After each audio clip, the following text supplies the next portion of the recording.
Brian, stop the tape. Okay, Mike. Oh, wait. Rewind that scene, please. Rewind that scene. Rewind that scene. Rewind that scene. Rewind that scene. I'm Mike Rizzo. And I'm Brian Bonds. Together we are Bobo Touch. Rewind that scene. Podcast where we go back in time and relive all of our cult classics, all the movies we grew up on in the 80s and 90s. And we learn like new facts and new information about making these movies, right, Bon? Baby Bon? It's true. It's true. You get some real piece of knowledge and history from these amazing actors, cast, and crew. And, you know, it's something that we started kind of in the beginning of the pandemic, and it's keeps going, and we love doing this. And, exactly. you know, this is 100% free, no ads. Yep. The Buxton preservation style. Buxton from Pee-wee's Big Adventure. He's actually the reason why we do this. He's floating the podcast. Yeah, we're going to keep emailing you, by the way. We're going to email Buxton one more time. We try to get everybody, even Sarah from The Crow. And Sarah said no, but we're still going to come after you again. In a nice way. But, you know,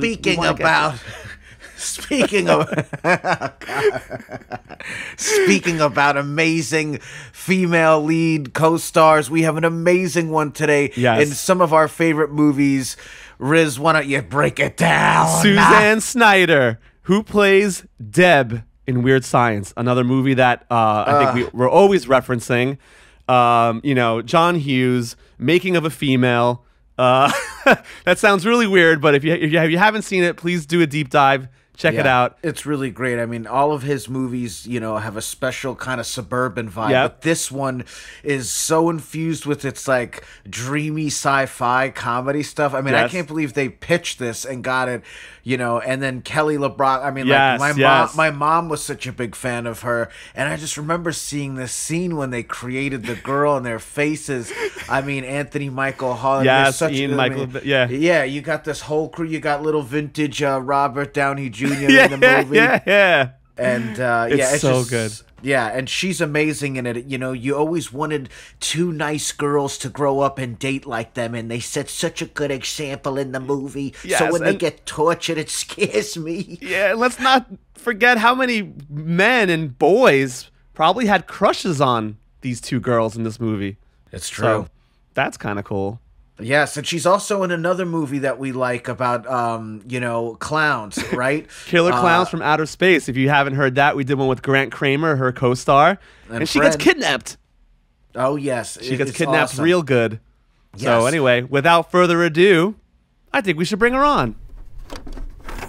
We grew up with this movie, and you know, we're a big fan of your work. What was it like being on set, the first scenes that you shot for this movie, and sort of what was your perspective going into it? Because, you know, science, 80s, sci-fi, comedy, and also there was so much going on then with interesting genres in the 80s. So just love to know your perspective on what it was like. So, Weird Science was kind of a journey for me because I'm originally from the area where John Hughes shoots everything. Right. Wow. So that was really special too. But I went in and read for Breakfast Club, which was the movie before Weird Science. Yeah. And I went in and read, and John, I guess he liked me. And he said, you know, I'm going to be really honest with you. We already have offers out to stars. You're not going to get this part. But he said, I'm working on another film that I think you would be perfect for. You know, and that was really nice that he said he thought I'd be good for another film, but I didn't get a job. Right? So, okay, you know, you tell your agent, well, he said, I'm not going to get this part. He liked my reading, but he's doing another movie and he'll bring me in for that. And they're like, okay, whatever, let's find you another audition, right? So while I was hopeful, I really didn't think anything was going to come of it. And then he wrote the script and he called me in. And my agent said, well, there's a first time for everything, right? You don't hear about that very much. And he brought me in and I got the part. Incredible. Yes. So that was kind of a really big deal for me. Yeah, absolutely. And, reading for him was very cool. And then casting us against, finding the right person to play up against was a real journey. And this was a really different type of a movie back then because we had 2 weeks of rehearsals. Right. We went to Universal Studios every day for 2 weeks to his bungalow, and we all just kind of hung out so that this chemistry kind of grew and kind of simmered, ruminated Yes. in the room. And he got to see how we were, how we dressed, how we behaved, how we interacted. And it was a really, really special time to be able to have that much rehearsal time. I had just gotten my wisdom teeth pulled several months beforehand, and Judy had gone off to Europe and was eating croissants and having fun. And Judy's more full figured than I am, and I'm kind of like not. And so I was originally supposed to be with Alon, and Judy was supposed to be with Michael, but it didn't work out because of, Michael grew like, I don't know how many inches over the summer, right? And was a little string bean. And I was kind of a string bean after, and Alon was kind of still cute and round. And so it just kind of worked out that everything kind of got moved around and they had to switch things up because it didn't look right. So that was also something that happened during that time. And I was just going through pictures. Gosh, I think it was last night. And there was a picture of my mom she was at my honey wagon, but also sitting with Joel Silver and Judy Aronson and Babette props, just on the set. Amazing. Yeah. That's beautiful. That's so cool. Yeah, and I feel that the more we talk with different actors, is there seems to be a bit of preparation. Yes. In these films that I don't know if there's that much time anymore. From what I hear when we speak to the like, oh, we're able to meet for 2 weeks before we shot or did that's like this. so luxury now, right? It seems like a lot of people have kind of wish they had a bit more time to gel together and build that chemistry. So that's cool that you guys had that. I mean, it definitely feels that, and it reads like that on camera for sure. Yeah. Yeah, it was, Bill had all these amazing ideas for Chet, and he wanted to get the flat top and do his hair a certain way. And John was open and willing to listen to all of Bill's ideas. Do you know what I mean? Because Bill, I think he was probably 8 or 9 years older. He was a good amount older than me, and then older than the boys.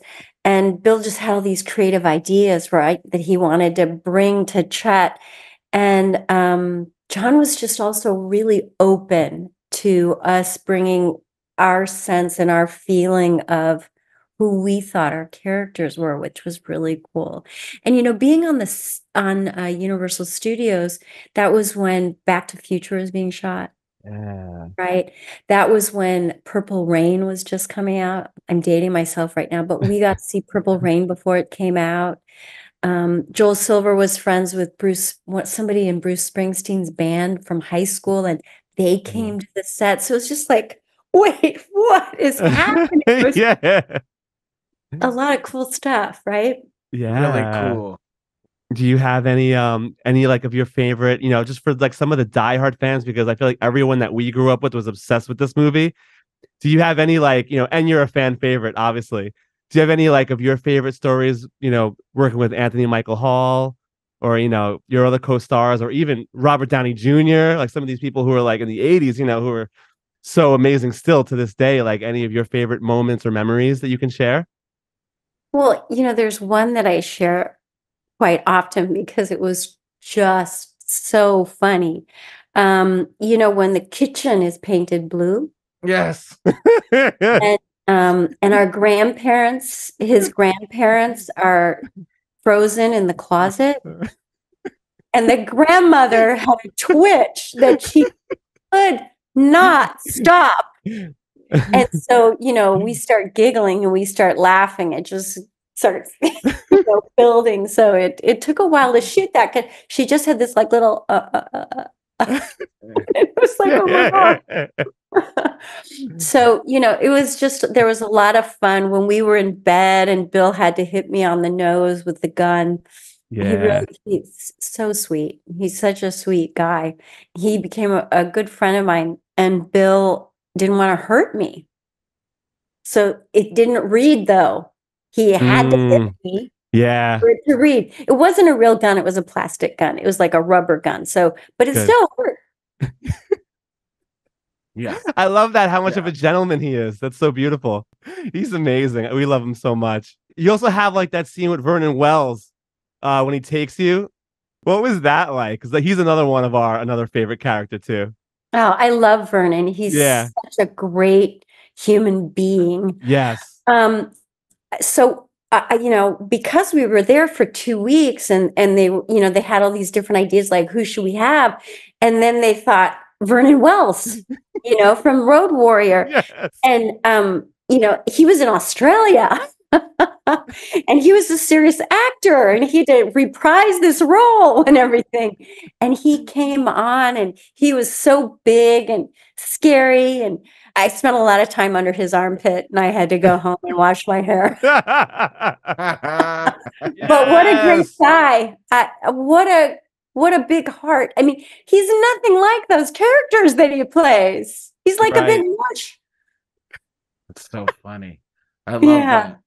Yeah. And Michael Berryman, who looks so scary. He's so intelligent and so kind. Did you drive the Ferrari? Did you have fun in the Ferrari?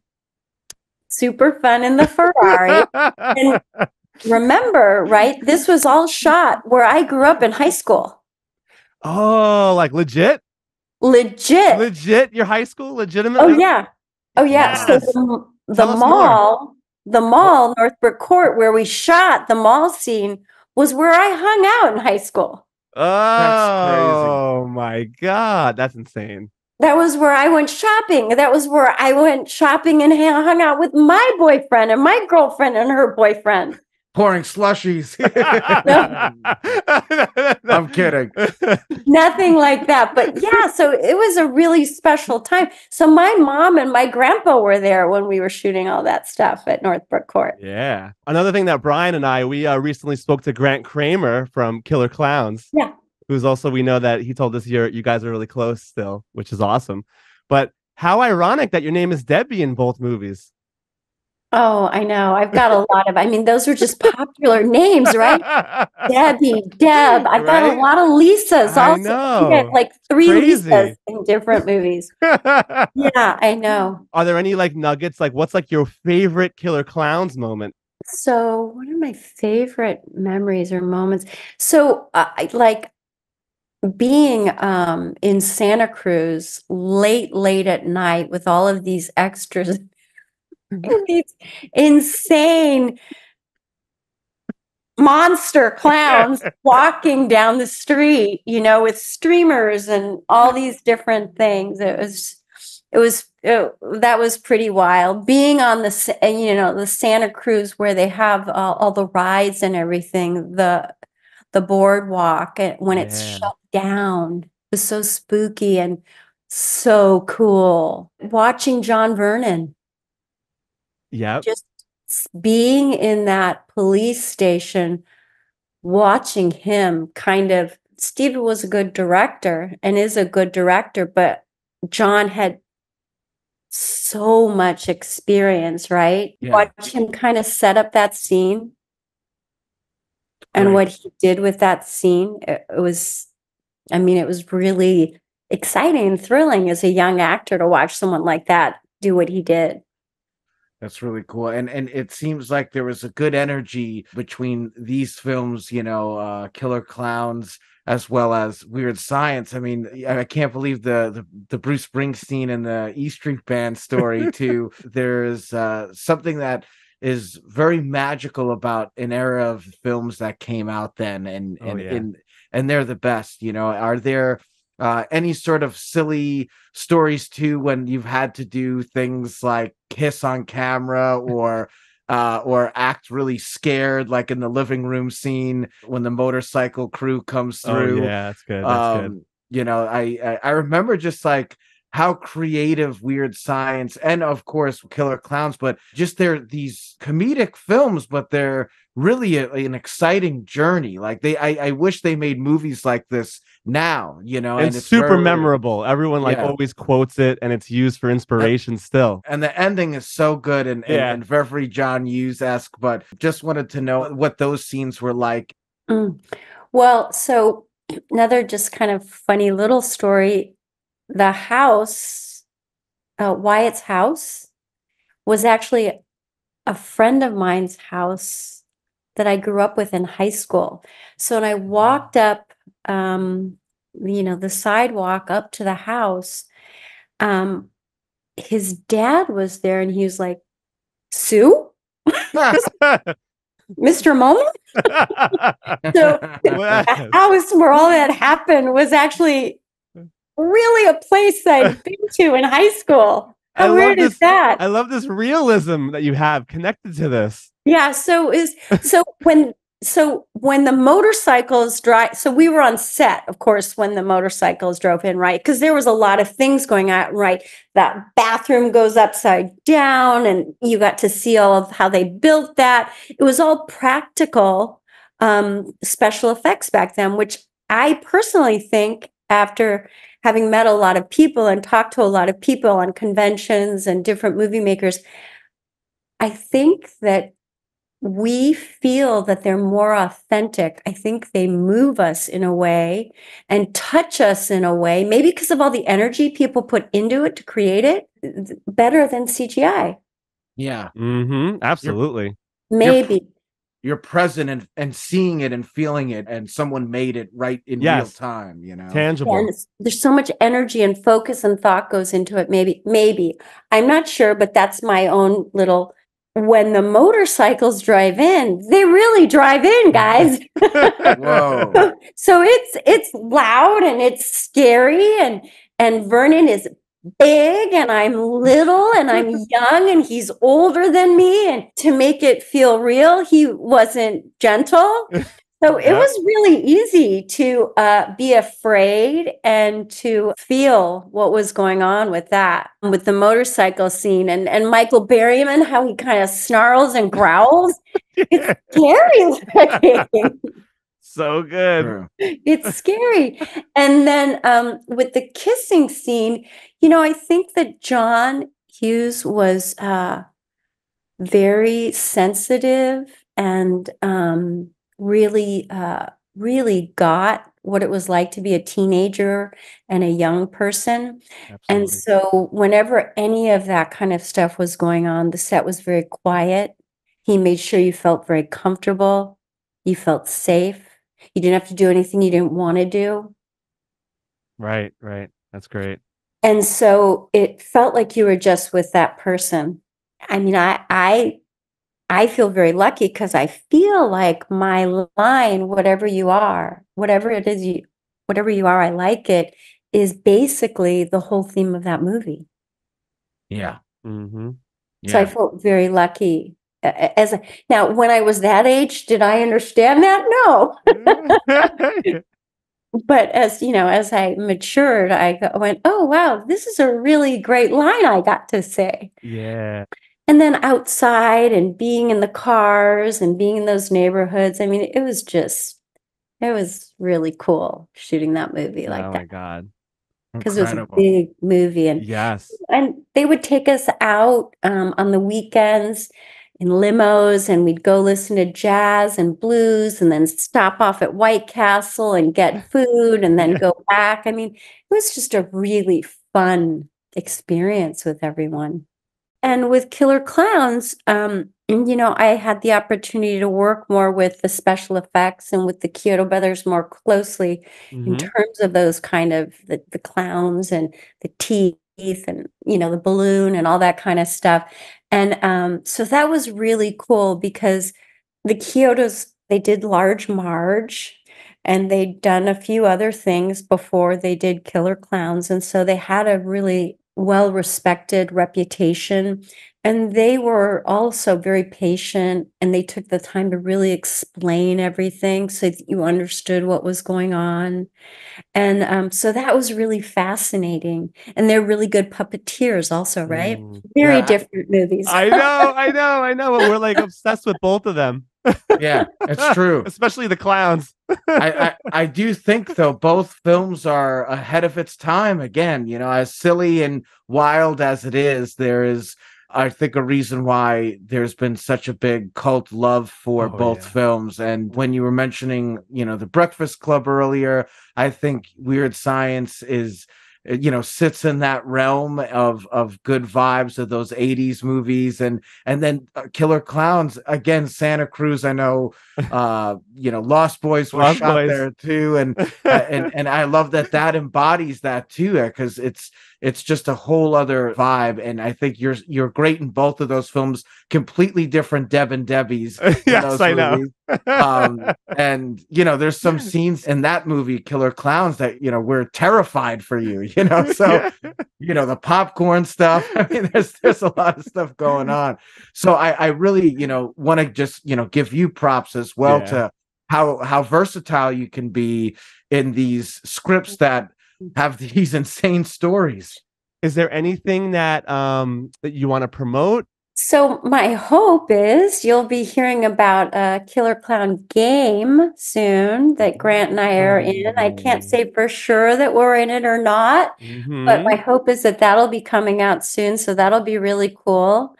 And then I have a friend, Jill Sholin. She's worked a lot in the 80s also, and she and I are working on something. So we'll see. All Hopefully right. that'll happen. Yeah. Excited. I think one of the things that I think is cool about Debbie and Killer Clowns is that she's kind of more like the male lead and Grant is like the female lead, if that makes sense. Yeah. Absolutely. Yes.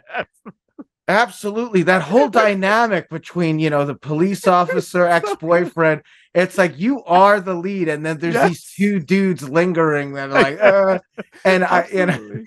I love that you said that. I agree. Right. Yeah, me too. Me too. You And know, because I was wearing like the baggy clothing and Grant's got the really tight jeans on and everything, you know.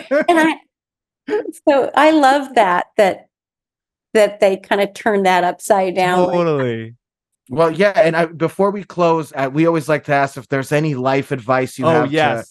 to fellow you know, creators or people out there, or just anything you like to share, any bits of wisdom. People trying to get into acting or, you know, writing or into the film business. Okay, so I guess I would say two things. One thing that it is very clear to me is that no matter what you do, if you have passion for it and you love it, it matters. Whether it is cooking or cleaning or being a lawyer or an artist or a writer or actor, if you have a passion for it, you have to do it. And that's really important. And that's what we all share in common, right? This love of what we do and taking pride in what we do, no matter what it is. And then, so we're all the same, right? No matter what we do, we're all the same. And then the other thing would be is if you have something that you think could be amazing, follow it. Because maybe it won't be what you think it is, but it might be. And if it's not what you think it is, it might be even better. Wow! Oh, Suzanne! That was Talk awesome. about. Oh, I love the Bill Paxton thing, man. Yeah, I mean, it looks like a real gun, but what a delicate person, and I'm glad they stayed friends throughout the year. Yeah, me too, man. And talk about that life advice. That is beautiful.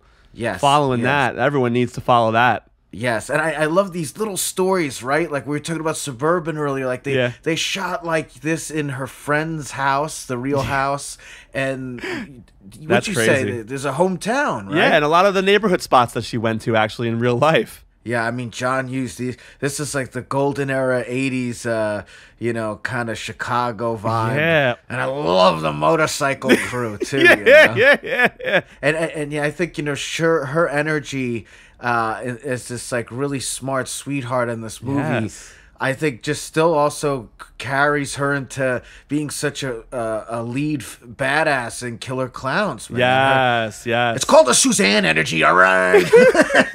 It's that serious Suzanne energy, and I love that she's more of the male role in Killer Clowns, and Grant, her co-star, is the female.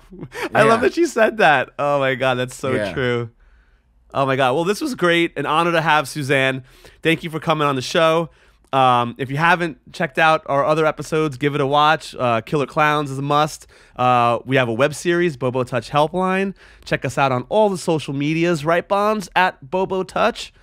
We love you. We're doing this all out of love and passion, so help us spread the word. Bye. Yeah. Bye.